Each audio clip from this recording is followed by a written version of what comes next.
Bermuda triangle, ये नाम सुनते ही रूह कांप जाती है। ऐसी जगह जहां जहाज और हवाई जहाज गायब हो जाते हैं बिना कोई निशान छोड़े, या यूं कहें, कहानियां तो यही कहती हैं। ये इलाका फेमस है, जिसे डेविल्स ट्रायंगल भी कहा जाता है, उत्तरी अटलांटिक महासागर में है। ये फ्लोरिडा, बरमूडा और प्योर्टो रिको के बीच में है। इसकी डरावनी कहानियों ने दशकों से लोगों को हैरान किया है। लेकिन इस कहानी के पीछे की सच्चाई क्या है? क्या यहां सचमुच अलौकिक ताकतें काम करती हैं, या कोई और तार्किक व्याख्या है?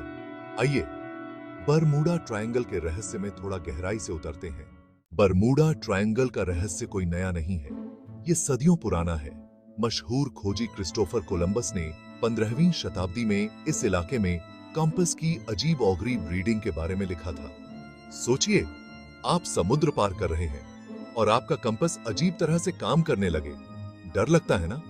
समय के साथ बरमूडा ट्रायंगल में अजीबोगरीब घटनाओं की कहानियां फैलने लगी। नाविकों ने उन जहाजों की कहानियां सुनाई जो हवा में गायब हो गए, जिन्हें फिर कभी नहीं देखा गया। पीढ़ी दर पीढ़ी चली आ रही इन कहानियों ने इस इलाके के इर्द गिर्द रहस्यमय आभा को और बढ़ा दिया। बरमूडा ट्रायंगल के बारे में सबसे मशहूर कहानी फ्लाइट 19 के गायब होने की है। 1945 में नौसेना के 5 विमान एक नियमित प्रशिक्षण मिशन पर रहते हुए गायब हो गए। भारी तलाशी के बावजूद विमानों या चालक दल का कोई पता नहीं चला। इस घटना ने अन्य अस्पष्टीकृत गुमशुदगी के साथ लोगों की कल्पना को और बढ़ावा दिया। बरमूडा ट्रायंगल के बारे में कई अटकलें लगाई जाने लगीं। कुछ लोगों ने विशाल समुद्री राक्षसों को दोषी ठहराया, जबकि अन्य का मानना था कि पानी के नीचे भंवर हैं जो जहाजों और विमानों को समुद्र की गहराई में खींच लेते हैं। सबसे अजीबोगरीब थ्योरी, एलियंस। कुछ लोगों ने यहां तक सुझाव दिया कि एलियंस अपने रहस्यमय उद्देश्यों के लिए बरमूडा ट्रायंगल से लोगों और उनके वाहनों का अपहरण कर रहे थे। हालांकि इन थ्योरीज के बारे में सोचना रोमांचक है।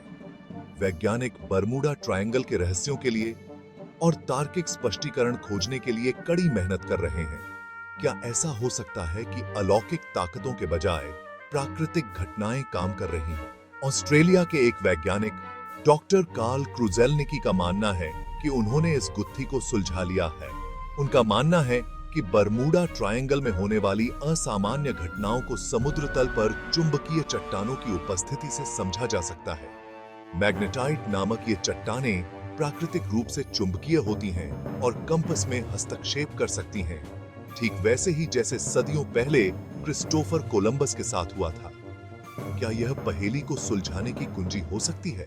डॉक्टर क्रूजेलनिकी बताते हैं कि पृथ्वी का चुंबकीय क्षेत्र एक समान नहीं है, इसमें भिन्नताएं हैं और इन भिन्नताओं को चुंबकीय चट्टानों की उपस्थिति से बढ़ाया जा सकता है। बरमूडा ट्रायंगल जैसे उच्च सांद्रता वाले मैग्नेटाइट वाले क्षेत्रों में कंपास गलत रीडिंग दे सकते हैं। कल्पना कीजिए कि आप एक पायलट हैं जो नेविगेट करने के लिए अपने कंपास पर निर्भर हैं। यदि आपका कंपास आपको गलत दिशाएं दे रहा है, तो आप आसानी से खो सकते हैं, खासकर बरमूडा ट्रायंगल जैसे क्षेत्र में, जो अपने अप्रत्याशित मौसम के पैटर्न के लिए जाना जाता है। लेकिन यह गुमशुदगी की व्याख्या कैसे करता है? डॉक्टर क्रूजेलनिकी का मानना है कि चुंबकीय विसंगतियों, खराब मौसम और मानवीय त्रुटि के संयोजन से दुखद दुर्घटनाएं हो सकती हैं। और क्योंकि समुद्र इतना विशाल है, मलबे को ढूंढना लगभग असंभव हो सकता है। अपने सिद्धांत को साबित करने के लिए डॉक्टर क्रूजेलनिकी ने एक सरल प्रयोग किया। उन्होंने बरमूडा ट्रायंगल से मैग्नेटाइट चट्टानों के नमूने लिए और उन्हें एक कंपास के पास रखा। जैसा कि उन्होंने भविष्यवाणी की थी, कंपास की सुई इधर-उधर घूमने लगी।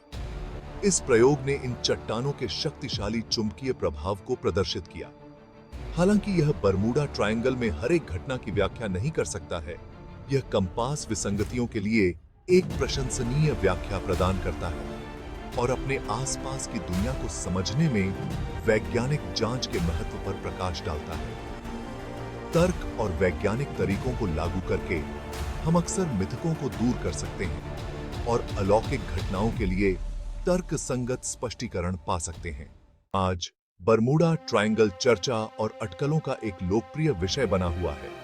हालांकि डॉक्टर क्रुजेल्निकी जैसे वैज्ञानिकों के काम के लिए धन्यवाद, अब हमें उन प्राकृतिक शक्तियों की बेहतर समझ है जो इस रहस्यमय क्षेत्र में काम कर रही होंगी। बरमूडा ट्रायंगल एक अनुस्मारक के रूप में कार्य करता है कि हमारे ग्रह के बारे में अभी भी बहुत कुछ सीखना बाकी है।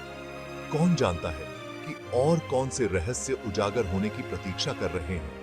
जिज्ञासा और आलोचनात्मक सोच को अपनाकर हम अज्ञात का पता लगाना जारी रख सकते हैं और कल्पना से तथ्य को अलग कर सकते हैं।